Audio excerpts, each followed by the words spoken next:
ఇప్పుడు జియో ఇంకా ఎయిర్టెల్ వచ్చి వోడాఫోన్ ఐడియాని ఫుట్బాల్ ఆడేసుకున్నాయి.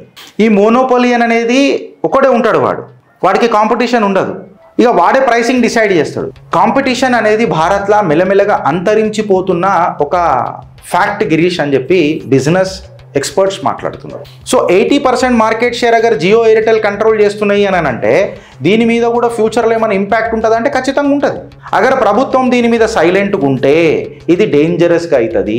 అయితే ఈ ఫైనాన్షియల్ స్ట్రక్చర్ ఏదైతుందో ఈ టెలికాం సెక్టార్లో ఇది ఒక మేజర్గా స్ట్రెస్డ్ సెక్టార్ అయిపోయింది భారత్లో. దీన్ని పంచాయతీ చేస్తుంది. బిఎస్ఎన్ఎల్ కరప్షన్ చాలా పెద్దది. స్టార్లింక్కి కూడా ఎక్కువ ప్రేమ చూపించి మనం స్పెక్ట్రమ్ కాస్ట్ లేకుండా వాడు శాటిలైట్ బేస్డ్ వస్తాడు అని అంటే ఉన్నోడికి కూడా ప్రాబ్లం అవుతుంది కదా. ఇప్పుడు స్టార్లింకే వచ్చింది, అది పెద్ద సంస్థ కాబట్టి మార్కెట్ ఇంబ్యాలెన్స్ అయింది అనుకో, కన్జ్యూమర్ ఖచ్చితంగా సఫర్ అవుతాడు కదా. ఇక్కడికి వెళ్ళి కన్జ్యూమర్కి ప్రాబ్లం రావద్దు కదా. గవర్నమెంట్ సైలెన్సర్ అనేది సిస్టమిక్ ఫెయిల్యూర్ అయిపోతుంది అని అనేది ఒక ప్రశ్న. ఇది మనం నేర్చుకుంటున్నామా లేదా అంటే ఈ డియోపలీని కూడా నేను ప్రభుత్వాన్ని చెక్ చేయమని చెప్తున్నా. వోడాఫోన్ లైక్ కొలాప్స్ అనేది మళ్ళీ జరగొద్దు అని చెప్తున్నా. టెలికాం సెక్టార్ మీద ఏమన్నా ఇష్యూ అయ్యిందనంటే మీకు టారిఫ్లు అనేటివి మీ చేతులు ఉంటాయా, మీ రూరల్ కవరేజ్ అనేది మీ చేతులు ఉంటుందా, మీ ఇన్నోవేషన్ అనేది ప్రోగ్రెస్ ఉంటుందా, నేషనల్ సెక్యూరిటీ రిస్కులు ఏడిదాకా పోతుందో చూడండి.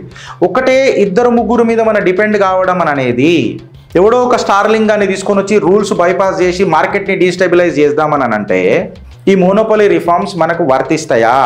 ఇవాళ భారత్కి ఖచ్చితంగా ఒక competitive, non corrupt, free, future ready telecom ecosystem కావాలి.